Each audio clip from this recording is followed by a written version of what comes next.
Doop-a-doop-boop-boop-boop-a-doop-a-doop-boop. Someone's at the door.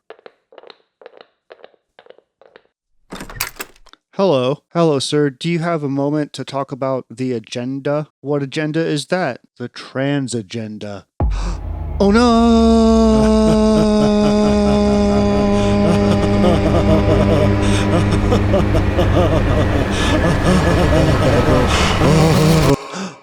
What's that? What is it? Oh, nothing. You just got a little something behind your ear. Really? Can you get it? Here, let me get it real quick. Look at that. What is it? It's the trans agenda.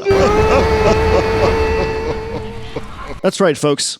Today, we're talking about the trans agenda. By the end of this video, your synthesizers, your computers, your telephones, your music, your TV, your movies, they're all going to be transgender. We're going to trans everything that you've ever loved, and we're going to do it fabulously.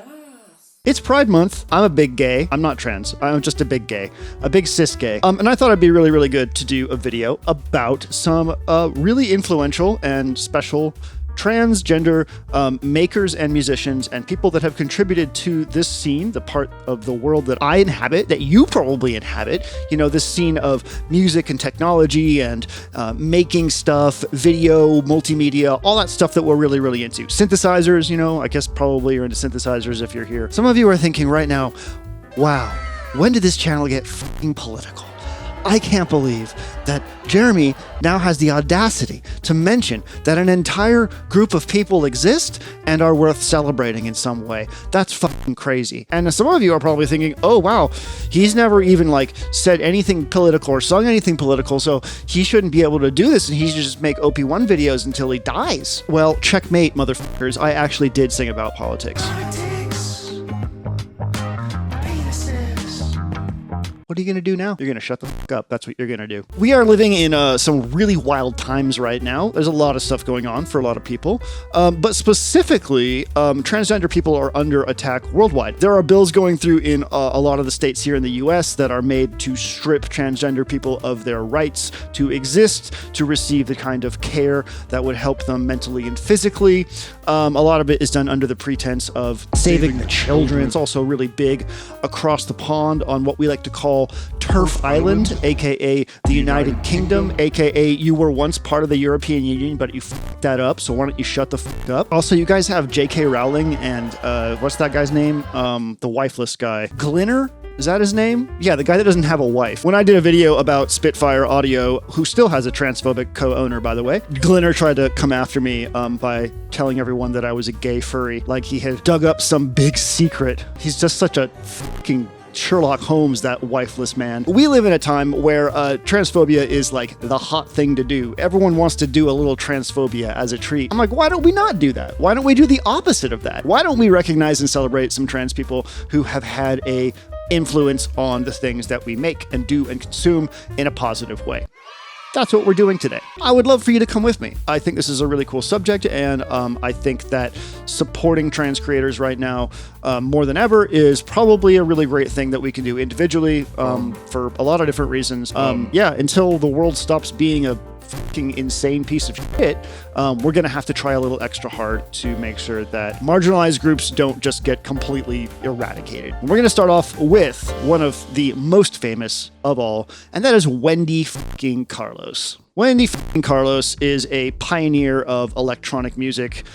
She has had an amazing career, and it all started when she graduated from Columbia University with a degree in music composition. She actually worked with Leonard Bernstein in presenting a night of electronic music at the Philharmonic Hall, which is pretty damn cool. She then worked as a recording and mastering engineer at Gotham Records in New York City, and she partnered with Moog, the Moog, it's pronounced Moog, and gave extensive technical advice on what became the first Moog synthesizers. So Carlos was right there. You know, this is what we should do. Here it is. So first thing we're transing today is your Moog synthesizers. Your Moogs are trans. Moog actually credits Carlos with originating many of the features of his synthesizers. All right, so Wendy is like, yo, let me help invent the Moog. And then she goes and she records Switched on Bach, which is kind of a huge deal. This album was like a collection of Bach tracks, Bach compositions done with Moogs. And if you haven't heard it, you should check it out. It's kind of a historic event then. In 1971, a little-known guy, a little-known director by the name of Stanley Kubrick works with Carlos on the soundtrack for a little-known movie. You may have heard of it, called A Clockwork Orange. I don't know about you, but I think that's pretty damn cool. The soundtrack's really, really interesting, and of course, the movie is a, certified hood classic. In 1973, she drops Switched on Bach 2, Electric Boogaloo. It's more Bach on Moog. What more do you want? This is kind of interesting. I did not know this. Apparently, Carlos actually recorded an entire score for The Shining. Kubrick's The Shining in 1980. I read that first. I was like, Carlos made a score for The Shining. I don't remember hearing Carlos's music in The Shining. Well, it turns out Kubrick went with the guide tracks that the editor had used when editing the movie. So went with a bunch of stuff from avant-garde composers instead. I think you can get Carlos's Shining soundtrack these days, but at the time, that's a pretty shitty thing to do, Kubrick, honestly. Then in 1982, Carlos drops the soundtrack for Tron. That's right, Tron 1. Carlos did the soundtrack. So Disney's Trans? This is a funny one. Apparently, she collaborated with Weird Al Yankovic on a parody version of Peter and the Wolf, which is just surreal. What the fuck? And then in 2000, she released Switched on Bach 3, this time with digital instruments. So that's worth checking out as well. And in case that wasn't enough for you, Carlos is also the first transgender recipient of a Grammy Award. What have we trans so far? We transed horror movies, we transed Moog synthesizers, and we transed Weird Al Yankovic. Oh, and Prokofiev? Yeah, because Peter and the Wolf. The trans agenda is steamrolling right on through history, just like we planned.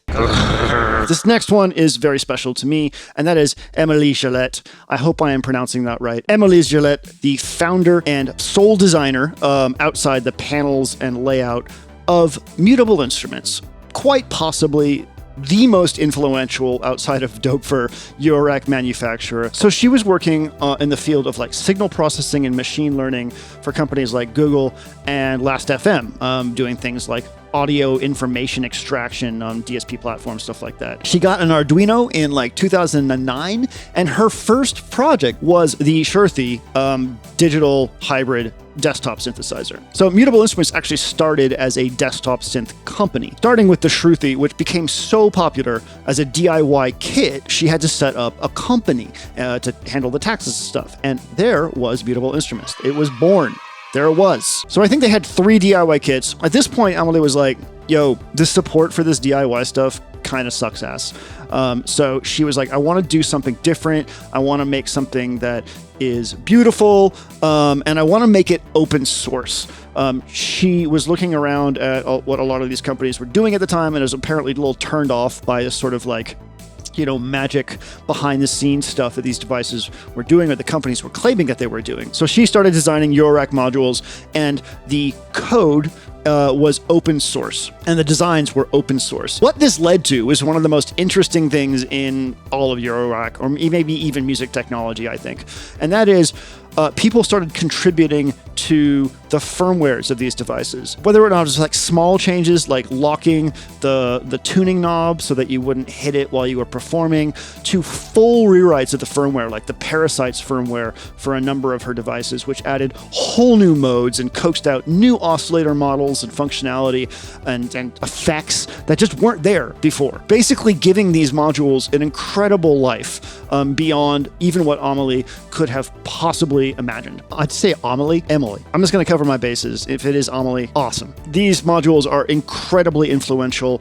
I keep on coming back to them for inspiration. They have not become old or outdated or anything like that. One, in part to Amelie's impeccable design when it comes to what she has created, but also because these new firmwares give them so much more value than other modules in the field, which is also why we have all of these third-party clones of Emily's work. Cheaper, smaller versions of the original mutable stuff. I personally love the original design and find it to be just the right layout for what I want in terms of knob size and all that kind of stuff. But when I started, I was using small mutable stuff, and it was really, really, really powerful. You've also got her work in things like the Arturia Microfreak, Mini Freak, and I believe almost every module that's possible has been ported to VCV Rack for free, which means if you wanted to start getting to know Eurorack, you could start for free with a full set of mutable instruments, modules, and software via VCV Rack, and I think that's amazing. The company Mutable is no longer. She moved on to other things, hopefully great things. I hope she's having a great time with her life. Thank you, Emily. Your impact on my life and others is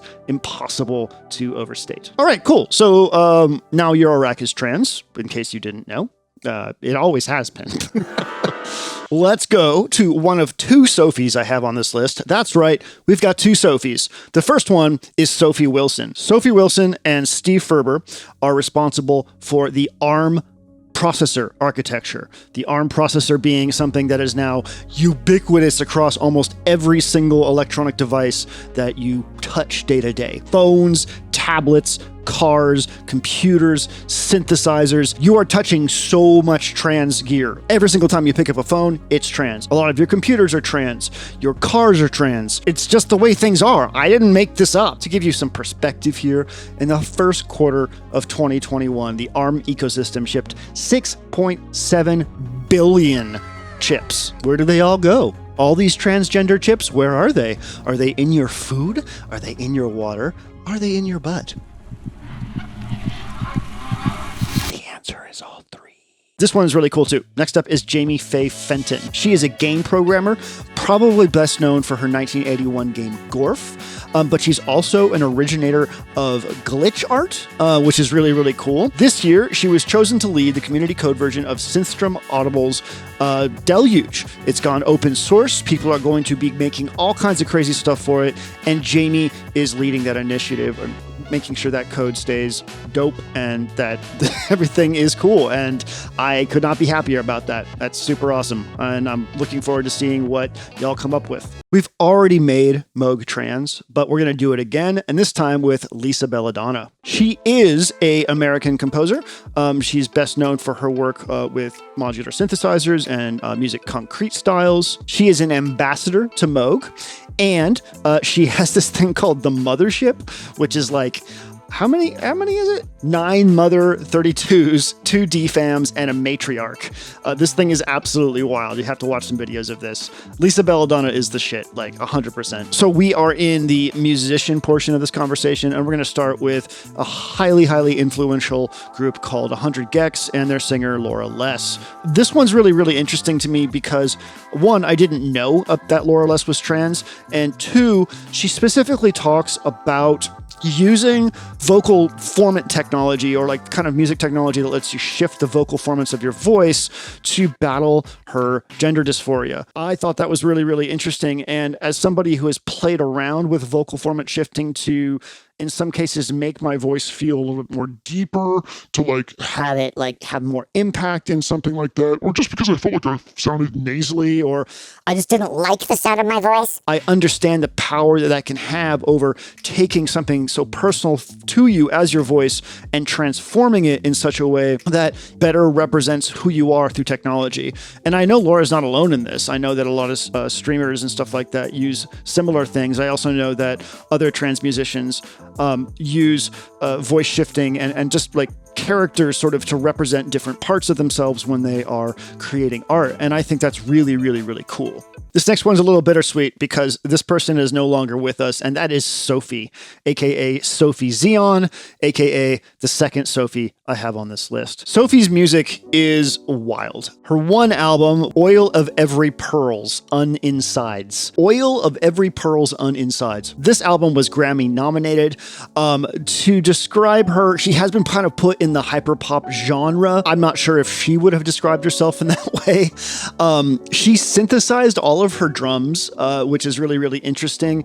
She used a mono machine, electronic mono machine. It was so like forward thinking when she worked with other people as a producer, of which she did, like a bunch of people, Charlie XCX, Madonna, Kim Petras, Vince Staples, like a lot of artists she produced, and you can hear her hallmark sound integrated into what they do. And I think it's just really, really interesting to have this rather untamed, almost clangorous vision of what music can be. and then transmute it through the lens of pop, especially working with people like Charlie XCX and Kim Petras. Highly, highly, highly influential. You start getting into the realm of the PC music label, connections to 100 gecs, all these connections to this like movement of music. This stuff helped redefine what I guess pop music could be, and started a whole new conversation going forward about like, well, what can we do? What can we get away with? How do we transmute this thing into something new and put our identities into it? There's an interesting segue here in that in 2023, this artist who we're going to talk about next, Kim Petras, she was the first transgender person to win a Grammy in a Best Pop Duo, and she dedicated a large portion of her speech to talking about Sophie as a mentor, as a friend. And I think that's beautiful. So let's talk about Kim Petras. Probably most of you are familiar with her, if and not in any other way, from Sam Smith's collab with her, Unholy. This track that, like, if you've heard it once, it will get stuck in your head. And I don't know, I kind of like all the drama around that song and video. Like, it's just ridiculous, people freaking out about this shit. Her debut album is dropping this month, and she's contributed her voice to a bunch of projects. My favorite one being Evelyn from the K-pop virtual supergroup KDA, because that means that League of Legends says trans rights. And if we could trans League of Legends, I am totally down with that. We did it. It's done. Kim Petras just made League of Legends trans. We're on our way. Transgender! Let's talk about some content creators, meaning people that make stuff on YouTube specifically. I would be nowhere near as bread-pilled or think I am as smart as I am without transgender creators on YouTube. And I'm just going to shout out the big obvious ones because there's so many. I'll probably do a whole video just on that. ContraPoints, Natalie Wynn, and Abigail Thorne as Philosophy Tube. To say that these two broadened my worldview is a severe understatement. About a year before the pandemic started, I discovered Natalie's content, and by algorithmic suggestion, I discovered Philosophy Tube, and they primed me to, right at the beginning of the pandemic when I got fired from my job, basically just like go completely leftist. And I'm so grateful for that because there's so many like bits of nuance that they bring to the table in terms of how these creators talk about the issues that we're all sort of feeling and facing, and give it names and give it classifications and connect it to history and connect it to all of these things that while you may feel like, yes, I'm having this feeling, I don't know how to describe it. I don't know how to categorize it or make it real with a name, and I don't have any way to connect to other people about it. These creators did that. They allowed me to connect these feelings and thoughts that I had about the world to movements, to books, to literature, to philosophy, to all of these things. And I didn't feel alone anymore. I was like, holy shit, I get it. Like, this has been something that has been considered and thought about for a while. We still don't have a solution for it yet, but at least we're all thinking about it. And that was an incredibly powerful thing to experience. And since we're talking about ContraPoints and Philosophy Tube, we can't not talk about Zoe Blade, the person who has done all of the music for their videos, for the most part. Zoe, you are an inspiration. Zoe also has a YouTube channel where she talks about modular synthesis and composition techniques, so go check that out if you are interested. All right, we're going to wrap up with a sort of grab bag of producers, content creators, and makers. These were all suggested from really nice people on my Patreon. I asked for a list of trans makers and musicians that inspired them, and boy, did they deliver. So thank you to my patrons for helping me with this list. First is Emerson M. Mancini. They are a Grammy-winning engineer, having worked with the likes of Lizzo, Kendrick Lamar, John Batiste, Charlie Puth, Hazley, and a ton more. To say that they are talented and prolific is an understatement. Don't understatement. I don't know why I'm doing this. Anyways, they did a video with Native Instruments last year where they, I think they master a track from start to finish. It might be more than that, but definitely check out their work. They are incredibly talented, and they have the awards to prove it. These next two are kind of connected a little bit, and that is Eris Drew and Octa Octa, both really, really amazing producers. Eris Drew runs a label called T4T Love Energy with her partner Octa Octa. They do it from a log cabin in New Hampshire, which I love to death. They were BBC One residents for spring and summer of 2020. Eris does a night in Pittsburgh and also in Berlin. So like, they're out here doing shit. They're out here on their grind. The grind. Next up, we have Joanna Weaponized ASMR Fang. Should I put weaponized ASMR in quotes? This is how she describes the Foley work that she has done and won awards for. She has done work for The Invisible Man, God of War. She works at PlayStation, Sony.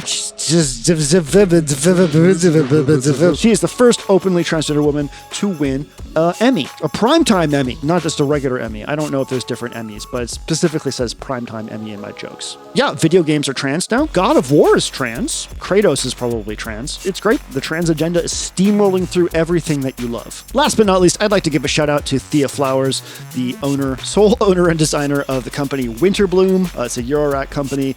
I have worked on a video in the past for Thea's module Castor and Pollux, of which there is a new version out right now. It's new and improved. It's a dual Juno oscillator. She is amazing at what she does and deserves all the praise. You should check out her write-up on designing it too. It's really, really well put together. And I think her manuals are probably some of the best I've ever seen. So shout out to you, Thea. You're the GOAT. We made it to the end of the video. Let's review. What is the trans agenda here for? 1, they are here. 2, make cool shit. Make cool music. Make cool video games. Make cool technology. Make cool soundtracks for things. Wow. So the trans agenda is literally just making cool shit and being cool? Huh. That's fucking crazy. So that's the end of the video. Thanks so much for watching. I hope that this was interesting and fun for you. Please check the links in the video description. It will be full of stuff leading to people I've talked about here, research stuff that I did, links to articles, all that kind of stuff. So if you want to hear anything more about the people that I've talked about here, check the video description. If you're not trans yourself, you can be an ally. You can help smash down bigoted language and people that are being transphobic. There's a lot of that going on right now. You can not support transphobic companies. Fire audio. Don't do sponsored videos for transphobic companies. Don't use transphobic dog whistles when you're talking about things online. Don't misgender people. It's so easy to not be a fucking cunt. My name is Jeremy. This is Red Means Recording. Thank you for watching, and I hope you have I don't know what that was. I hope you have a wonderful day. Are we human? Or are we dancer? My sign is vital.